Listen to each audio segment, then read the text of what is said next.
Nyatakan kuasa-Mu Tuhan. Tuhan, sungguh aku cinta Kau sekarang dan selamanya. Ku ingin memuji Yesus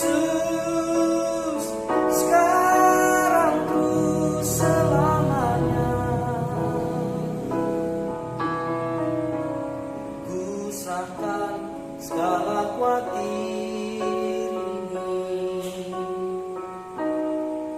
dalam tangan kasih-Mu. Ku ingin memuji Yesus selama hayat hidupku. Pimpinlah jalan hidup ini, turut saja firman-Nya. Ku serahkan segala khawatir ini dalam tangan kasih-Mu.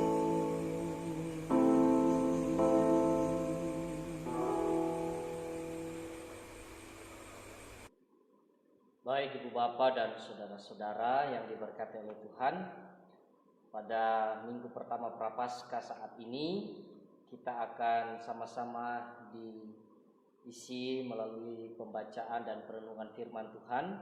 Namun sebelum kita membaca dan merenungkan firman Tuhan, mari kita berdoa. Kita berdoa.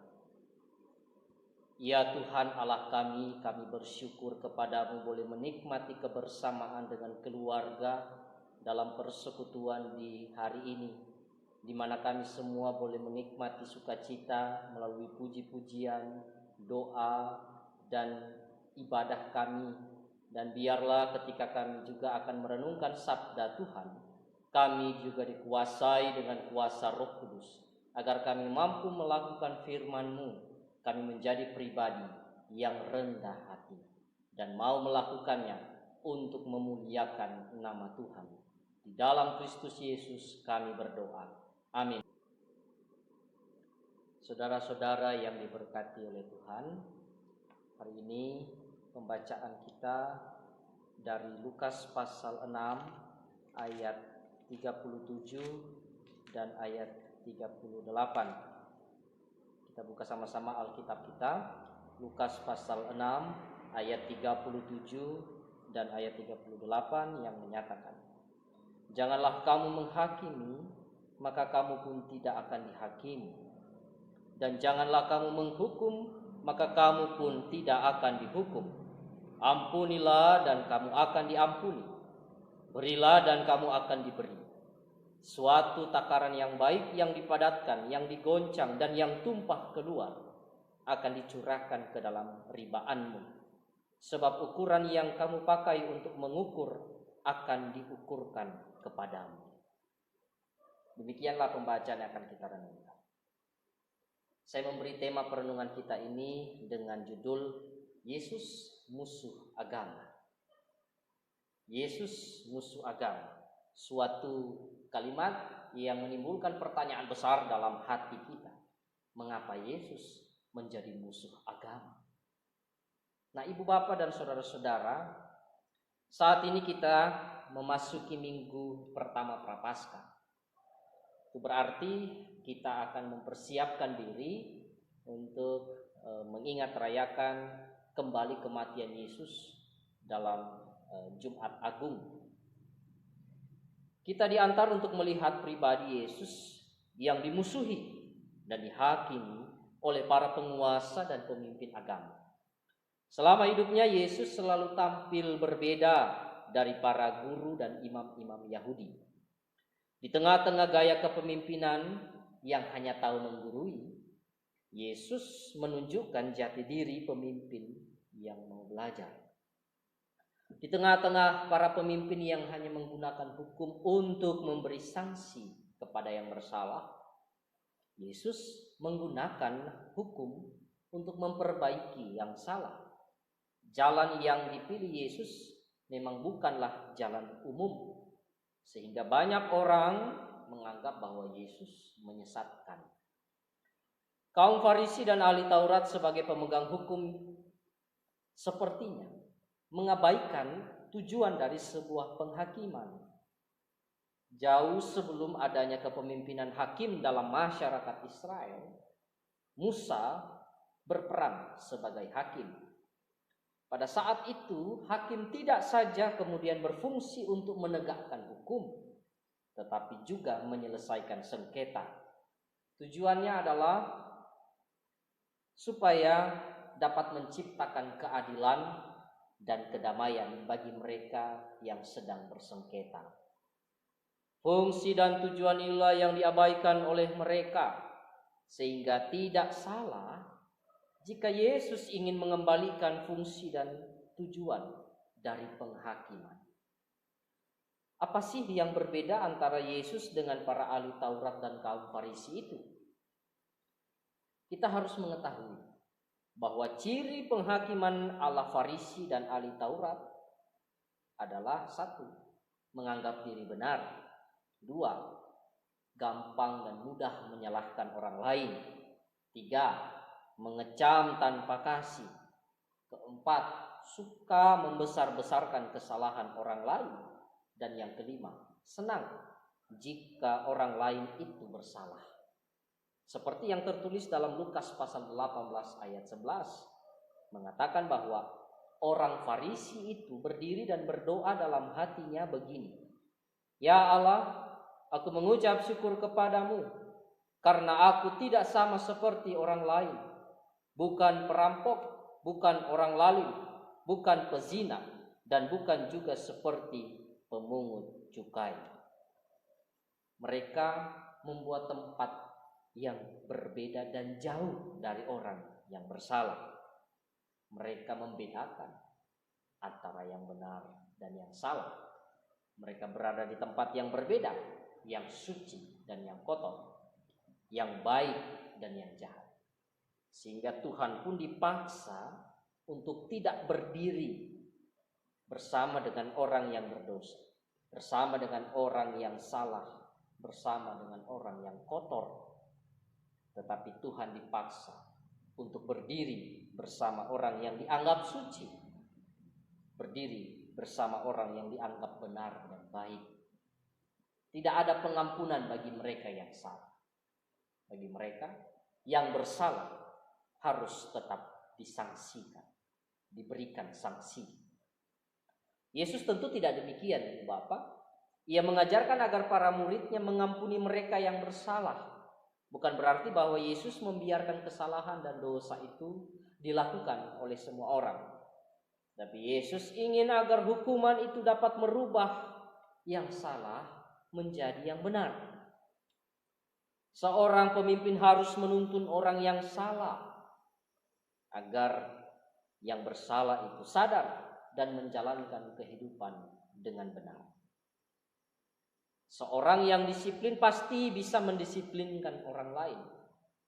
Jangan mudah menyatakan kesalahan orang lain tanpa melihat diri sendiri yang juga tidak lepas dari kesalahan. Pada posisi ini, Yesus mendekati orang yang bersalah dan menuntun orang yang bersalah itu untuk tidak lagi melakukan kesalahan. Dia tidak membuat jarak yang jauh bersama orang yang berdosa, bersama orang yang kotor, bersama orang yang bersalah. Tetapi dia menjadi penuntun. Dia berjalan bersama orang-orang yang berdosa dan yang bersalah itu. Nah, dikatakan dalam pembacaan kita, janganlah kamu menghakimi, maka kamu tidak akan dihakimi. Juga dikatakan dalam pembacaan kita, janganlah kamu menghukum, maka kamu pun tidak dihukum. Tetapi ampunilah dan kamu akan diampuni. Jadi apa yang kita lakukan terhadap orang lain akan juga kembali kepada kita. Ketika kita berbohong, orang juga akan membohongi kita. Ketika kita tidak jujur, orang pun tidak akan bisa jujur dengan kita. karena kita sudah menciptakan suasana yang salah kepada orang lain. Ada satu cerita, sebut saja nama seorang pemuda namanya Silas. Silas selalu bertanya ketika dia ingin mencari jalan merdeka di sebuah tempat. Dia ingin berkunjung ke rumah temannya yang berada di Jalan Merdeka. Lalu karena dia mencari-cari alamat sambil jalan kaki dengan membawa selembar kertas yang tertulis alamat itu, dia bertanya kepada orang yang sedang duduk di depan rumahnya. Lalu dia bertanya, "Permisi kakak, apakah kakak tahu Jalan Merdeka di sebelah mana? Apakah dia ada di jalan depan atau bagaimana?" Lalu orang itu menjawab, "Yoi," gitu. "Yoi," ya itu jawabannya. Lalu berjalan 10 meter, dia bertanya lagi, "Permisi kakak," ke orang kedua yang sedang duduk di depan tokonya. "Permisi kakak," Silas bertanya, "apakah Jalan Merdeka ini terus ke depan?" Lalu orang kedua itu menjawab, "Yombeks." Lalu dia berjalan lagi kira-kira 15 meter ke depan. Dia bertanya kepada salah seorang yang sedang duduk di warung kopi. Silas bertanya kepada orang itu, "Permisi kakak, betulkah Jalan Merdeka ada di depan sana?" Lalu orang ini dengan cool atau dengan sikap yang dingin menjawab, itu dia jawab. Lalu dia berjalan lagi. Tiba-tiba dia lihat seseorang yang sedang berpapasan dengan dia. Berjalan. "Misi mas," nah kan ini orang Jawa ini. "Misi mas, apakah betul Jalan Merdeka ada di sebelah sana?" Lalu mas itu jawab, "Oh iya betul." Nah, Silas bilang gitu. "Ini yang saya tunggu jawabannya. Sebab tadi saya bertanya ke 3 orang sebelumnya. Yang satu bilang yoi, yang satu lagi bilang yombeks, yang satu lagi bilang Nah, lalu masnya langsung menjawab, "Oh itu, jawaban itu menandakan tingkat pendidikan mereka. Kalau bilang yoi berarti dia lulusan SMP. Kalau dia bilang yombeks berarti lulusan SD. Tapi kalau yang menjawab itu berarti tidak pernah sekolah. Kalau yang menjawab iya berarti dia lulusan sarjana." Lalu Silas bertanya, "Oh berarti Kak Mas ini lulusan sarjana?" Lalu si Mas itu jawab, Nah ibu bapak dan saudara-saudara, terkadang apa yang kita lakukan kepada orang lain, apa yang kita tuduhkan kepada orang lain akan kembali kepada kita, akan dipermalukan kembali ketika kita mempermalukan orang lain. Maka dari itu Yesus mengingatkan kepada muridnya supaya tidak menghakimi, karena kita pun tidak akan dihakimi. Janganlah suka menghukum, karena kita pun tidak akan dihukum. Bu bapak dan saudara-saudara, dengan jalan ini, dengan jalan yang dilalui oleh Yesus yang membuat dia disalibkan, Yesus menjadi musuh agama karena para pemimpin umat Yahudi menyatakan bahwa Yesus adalah pengajar yang sesat. Dan itulah faktanya.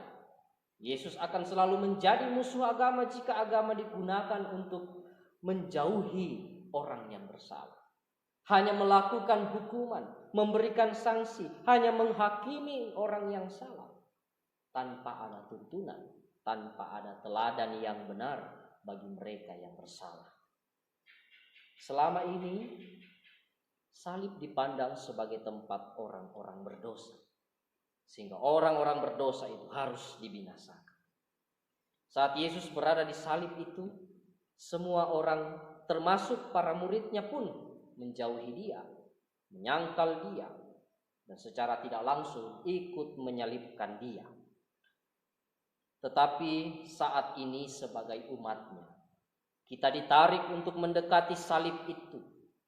Dan pada minggu pertama Prapaskah ini, kita semakin mendekati salib yang dipikul oleh Yesus.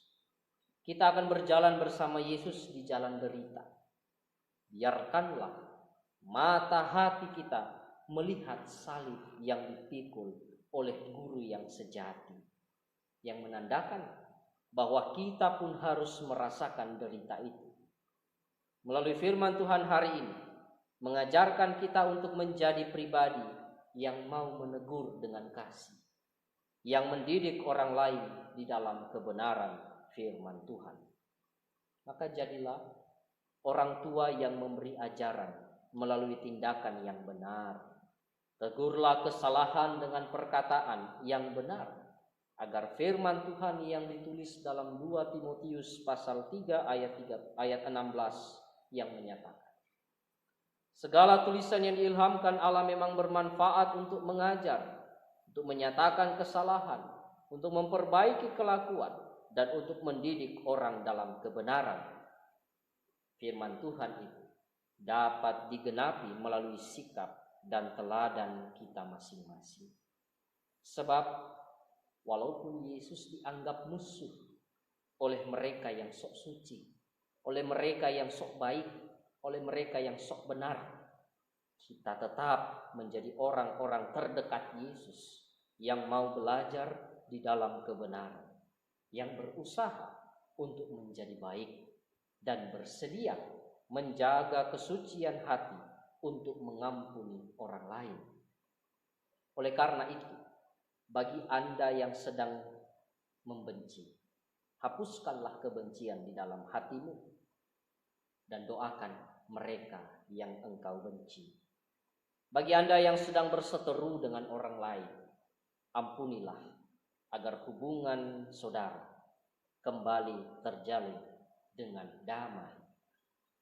Maka dari itu, tinggalkanlah segala keegoisan dan kesombongan kita, karena mata hati kita sekarang hanya tertuju kepada perjalanan Yesus yang memikul salib, di mana guru yang agung itu sedang dihukum akibat keegoisan dan kesombongan.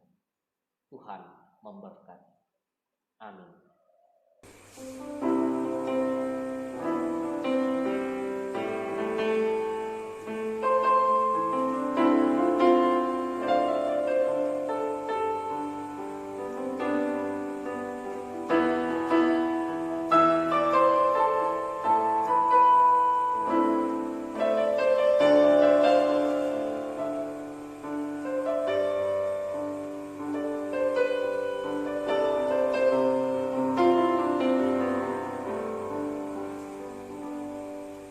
Berliku-liku kehidupan ini, jalan mana yang harus kulalui? Rintangan dan cobaan selalu membayangi. Bila ku ingin datang padamu, ku layangkan pandang di awan-awan. Sejenak tanganku bertanya-tanya, dapatkah hati ini bagaikan pelangi, setiap saat pancarkan damai. Tuhan, berikanlah kuasa-Mu, jadikan aku pelangi-Mu, kelak dapat